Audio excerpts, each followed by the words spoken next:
traveled coast to coast to the suffocating heat of Death Valley and passed with flying colors. Xerex, because extreme conditions demand extreme protection. Today's union movement is all about giving people a voice in what goes on at work and in supporting one another. I believe in that.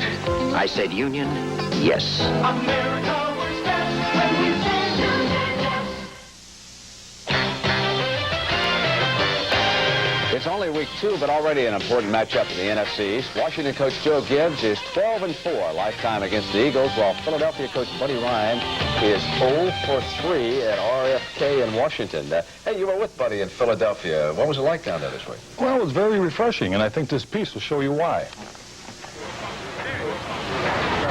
He sounds the same. Come on, baby, knock his ass back here. He looks the same. Give him a look. Get up. Good. Oh, that's it. But there is a difference in Buddy Ryan this year. He seems, well, happy. Last year, plays such as this one would drive him crazy. But if last week is any indication, the Eagles' defense has gotten to the level that some say is good enough for a trip to the Super Bowl. Has Buddy really mellowed? There was only one way to find out. And so this week I dropped by his suburban Philadelphia hideaway, and sure enough, I found a man at peace with himself. It's a great feeling. I mean, it's fun to coach here now because everybody's on the same page. You know, whenever you happen to discipline people all the time and trying to get them your way and get rid of people and bring other people, it's no fun. Nowadays, there's plenty of fun, just hanging out with his buddies. They can jump on Louis' leg or something. We'll get another kicker. That's easy. No, we had last year, we had 6 of them. You see what that got us? Not everyone is cut out for the buddy system. Ryan has stockpiled the kinds of players he thinks will do the job. And as more of Buddy's buddies came aboard, the victories followed. But make no mistake, Ryan cares about quality, not quantity. Some guys you go talk to that are great talents, supposedly. I mean, all they really want to do is sign the autographs, wear the good shirts and the beautiful coats and comb their hair and drive the convertibles. I'm not interested in those kind of guys. I'm interested in those kind of guys who want to work to win a Super Bowl. In the past, Ryan took a hammering in the press for his unorthodox approach. Now the media can't get enough of him, and neither can the fans. We play the game where it's supposed to be. All out, full tilt, take no prisoners, don't shake hands after the game. Get out.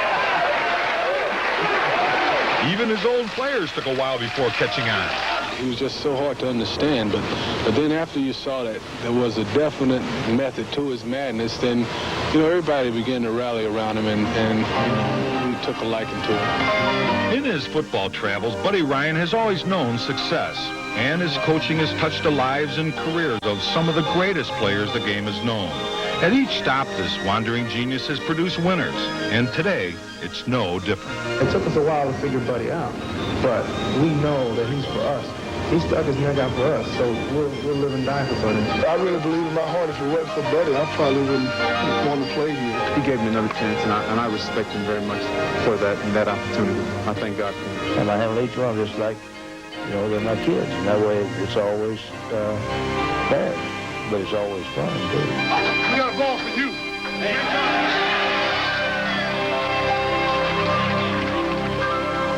He's up against a good offense today. Well, Buddy Ryan has said publicly that he wants to improve his pass rush. Now, a lot of other linemen would start snipping and snapping that the head coach is picking on them. Not so with the Eagles. Reggie White called a meeting of all the defensive linemen. Reggie said, look, a lot of us will be double teamed, so who's ever left one-on-one must get to the quarterback. Now, that's a direct, straight-out responsibility, and I like that. You know, expect the Eagles to come up with something different today, though, Brent. You know, one of the coaches told me, Irv, don't get me wrong. He said, but in the past, when we played the Redskins, we felt like we had to play our best game to win. Today, we're a much improved football team. If we play our football, we'll be okay. Expect some kind of unusual strategy early. We return Will McDonough's Inside Look as the NFL Today continues here on CBS.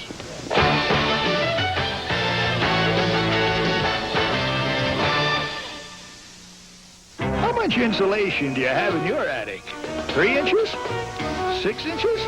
Well, the Department of Energy recommends R38 for most American homes, which is equivalent to a foot of Owens Corning pink fiberglass. So grab a ruler and measure your attic insulation. Then get rolling.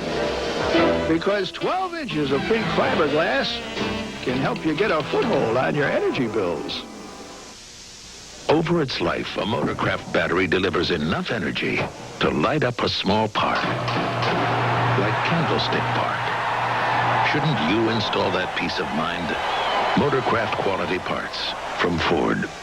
A Motorcraft spark plug has to fire 500 times a minute. Over its life, that's a spark 5 miles long. Shouldn't you install that peace of mind? Motorcraft quality parts from Ford. I used pressure-treated lumber, and I still have $800 in water damage. How come? Even treated wood needs Thompson's water seal protection. This patio was supposed to last for years. Now I have $1,200 in damage. Why? Your concrete wasn't protected with Thompson's water seal. Thompson's penetrates into wood, brick, or concrete to form a barrier water can't get past, even when driven by 98-mile-per-hour winds. Let it rain. This time I use Thompson's, a great defense against repair expense. Thompson's, the first name in lasting protection. What's the difference? It takes too long to learn to use a computer. Wrong. Deskmate makes the difference with graphics that guide you. Learning new software is like starting over.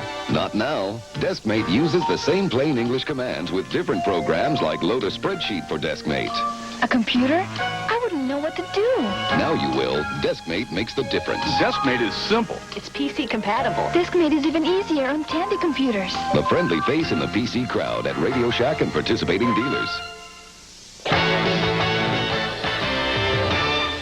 City of Sacramento went wild this week following the unanimous vote of the City Council approving a $50 million offer to Al Davis to bring his Raiders up north to California's capital. And, Will, is he going to go to Sacramento, or is he going to go to Oakland, or is he going to stay in L.A.? What's he going to do? Well, I think this week will tell pretty much, Brent, because I understand this Thursday night in Oakland, the City Council is supposed to get this 70-page document that shows how much they're supposed to spend. And after they find out, we'll see what Oakland does after that. What about the implications around the league? Well, you know, in the 80s, Brent, you had 3 teams moved to different cities. You had 3 more teams threatened to move and stayed. All of them made out financially. They got better deals. Some are worth $10 million a year more to that team to stay. Now what you're going to see is in this decade, it's already started. Tampa Bay's trying to renegotiate. Buffalo, Ralph Wilson, the owner, told me this week, we've already sent the signal. You know, when our lease is up, we're on the way out. I think you're going to see it. New England, every time a team is at the bottom of the financial totem pole in the league, they will threaten to leave when their lease is up. There's an agent by the name of Mike Blatt who's in some serious trouble. That's a developing story in the league, Brent. You know, Mike Blatt and his company, SunWest, out in Stockton, California, represents 40 to 50 NFL players. Now, Mike Blatt has been charged with murder out in Stockton. Families of these players have called up the league, from what I understand, and say, could you look into that company and make sure the money that our friends have in there, these players, is protected. So they're investigating that right now. You're talking about millions of dollars. Neon Deion Sanders, speaking of millions of dollars. Let's go back to last Sunday. Here he is with his second punt return of the day. Deion drifts to the left, takes it on the 32, dropped it. Picked it up. One man missed him. Another man missed him. Now he's going wide off to the right. Deion to the 25, to the 30, to the 35, the 40, the 45, the 50, the 45, the 40. My God, Deion Sanders is going to score. My God! Is he also going to go back and play baseball? Listen, I knew Deion was going to make that, but I didn't know if the announcer was going to. Here's the thing with Deion that's kind of interesting. Nobody's really talked about in his contract, but if he plays baseball, the Falcons have the right to extend his contract for a 5th year. If he doesn't play baseball, it's a 4-year contract, and he can renegotiate right away at the end of 4. Hey, we made a lot out of the lottery last week in Oregon. Was it a success? Oh, I think the thing was a failure, Brent. I mean, you had 89,000 people, bet a total of $221,000. That's $2.40 apiece. They had to throw in more money to give it to people that won prizes. And I think what's going to happen are all the states thinking about lotteries, and there are a bunch of them around the country, are going to watch this for about a month and see if they want to get involved. Now, what about Steve Pallure and the Dallas Cowboys? You know, Steve Pallure a year ago this time was the starting quarterback of the Cowboys. Then they got the 2 kids. Now they didn't need him. He held out in a contract dispute. They have tried to trade him to 3 teams. Atlanta, a week ago this time, New Orleans, and Kansas City. I was talking to Jerry Jones, their owner, this week. He said, as far as we're concerned, he's going to be out for the year. We can't make a deal for him. If we did, it would be with a contender, and we couldn't get the same trade that we had with Atlanta a few weeks ago, and we wouldn't want to do it.